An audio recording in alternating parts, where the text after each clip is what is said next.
you know. Yeah. But they cannot in any way be compared to the initiates of the mysteries who were truly educators. They taught people to read and write. They taught the sciences and the arts. They founded the great universities and libraries of the ancient world. So what happened in the mysteries were largely more like a collegiate or educational system. This is how they operated. And this is not just my opinion. I've documented this. Yeah. But what was at the core of the mysteries that made them really special was that there was the experience of their method of teaching. And that I've called that instruction by the light. So the ultimate secret of the mysteries that they were people who were initiated were not allowed to discuss publicly was this experience of the light, or the organic light, as I call it. And that experience was the inviolable core of the mysteries. And that was how the mystery initiates themselves acquired their higher knowledge.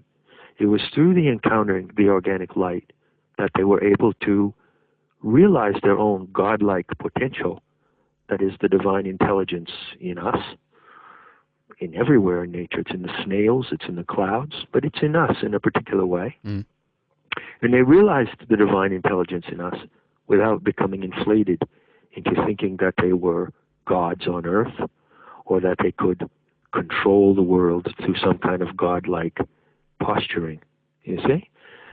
And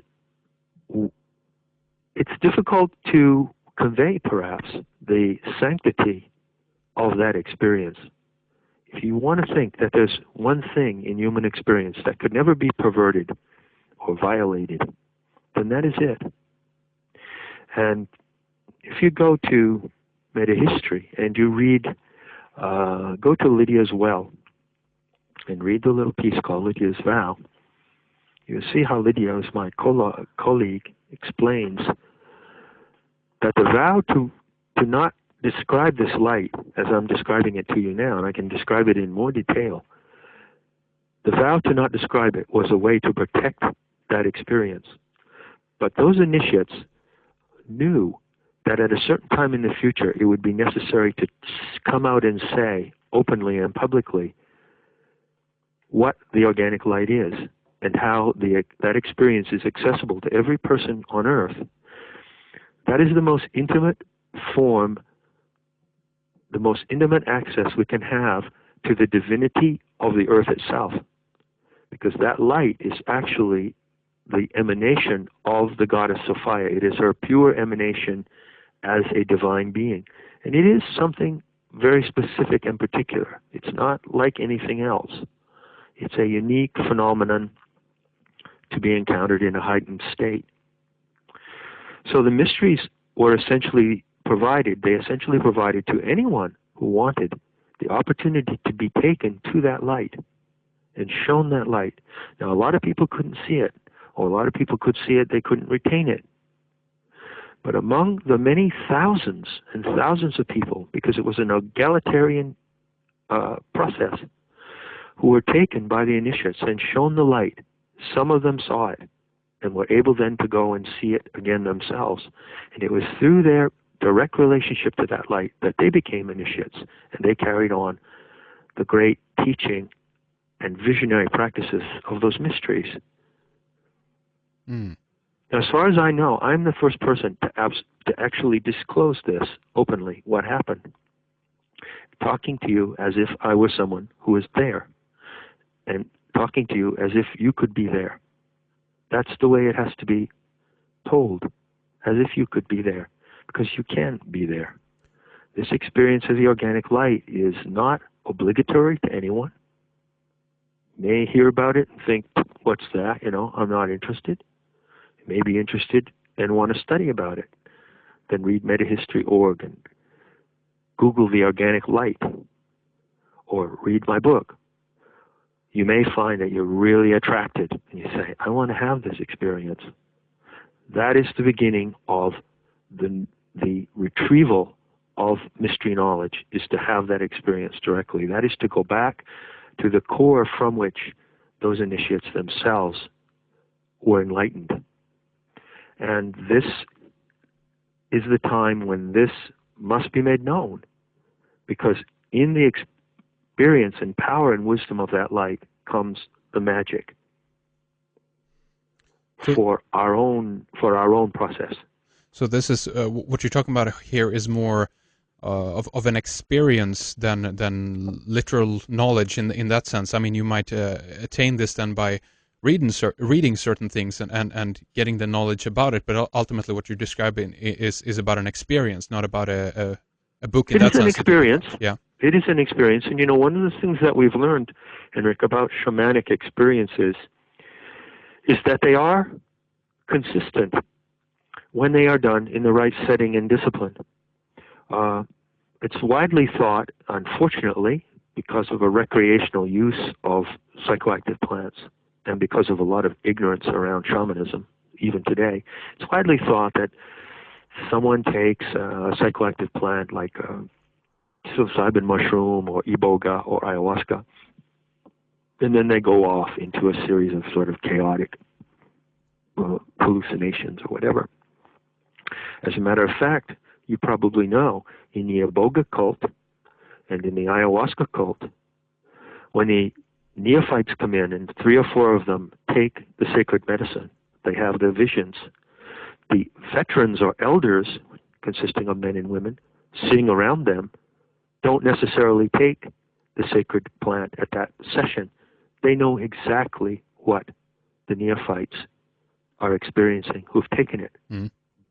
In other words, you have to recognize, and this is a big step for many people, but try to recognize, I'm not saying you have to, because you don't have to do anything as far as I'm concerned, but try, if you will, consider, if you will, that there are certain mystical experiences in heightened states which are totally veracious and consistent. And this is one of them. Those who experience the organic light know exactly what they're seeing, and everyone sees the same thing. And then out of that experience comes an absolute wellspring of teaching and wisdom, healing, vision, play, erotic awakening, immunity. It is the body, the organic light is the living body of the goddess, who is the embodied spirit of this planet. And so would you say then that the adversary to this is now then this dementia, this psychosis that you were talking about, that there is a, if you will, then a kind of a battle going on here between these forces, or is this totally external? This is not about a battle at all? It's not about a battle, and I'm glad you brought that up. I really don't think it is, you know. In my book, Not in His Image, there's one section where I quote some Neoplatonic philosopher, I think it's Plotinus, who says that, you know, there's no contest. The sacred allows no contest. There's no contest with the sacred. There's nothing that can compete with or overwhelm the sacred. The situation with humanity is that by having lost touch with nature itself, and then, at a deeper sense, having failed to recognize and perpetuate this meeting with the light, that we have strayed away from our own intelligence. You know, we have strayed away. We have become demented. But the dementia is a mental and spiritual illness that can be healed by contact with the light and by other means. But it's not about a battle. The forces that are mind controlling and mind fucking the human species have absolutely no power over the organic light, and they have no equivalent to it. Mm. None whatsoever. I assure you, there is no absolute battle of light and darkness. That is a very misleading and erroneous myth. But that is a myth that is embraced by the perpetrators because it serves them very well. Hmm. That's why they want to lead the world toward an apocalypse or a Holocaust. That's in their script. Yeah.